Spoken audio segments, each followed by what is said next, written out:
કે સોનિયા ગાંધી આવે, કોઈ ફેર નહીં પડે.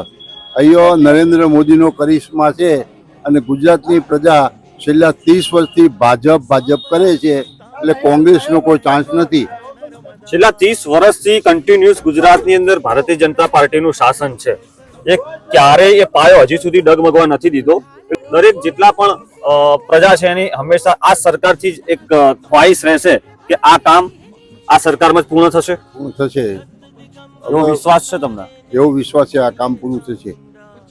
ઓકે. અને નરેન્દ્ર મોદી વિશે શું કહેવા માંગો છો? તો એમને કામગીરીને લઈને દેશ વિદેશની અંદર જે પ્રમાણે કામ કરી રહ્યા છે, જો અત્યારે નરેન્દ્ર મોદી ખરું કે ભારતના વિશ્વના નકશા ઉપર ટોચ ઉપર લાયા છે. અત્યાર સુધીના વડાપ્રધાનોની વિદેશ નીતિ જુઓ કે રાજકીય કુને જુઓ, પણ મોદીએ જે વિકાસ કર્યો છે એવો વિકાસ હજુ સુધી કોઈએ કર્યો નહીં અને કરશે પણ નહીં. એ મોદીનામાં એક કુશળ રાજનીતિના લક્ષણો છે અને રાજનેતા બી છે સાથે સાથે, એવું કહી શકાય. સૌનો સાથ, સૌનો સહકાર, સૌનો વિશ્વાસ સાથે લઈને ચાલે છે.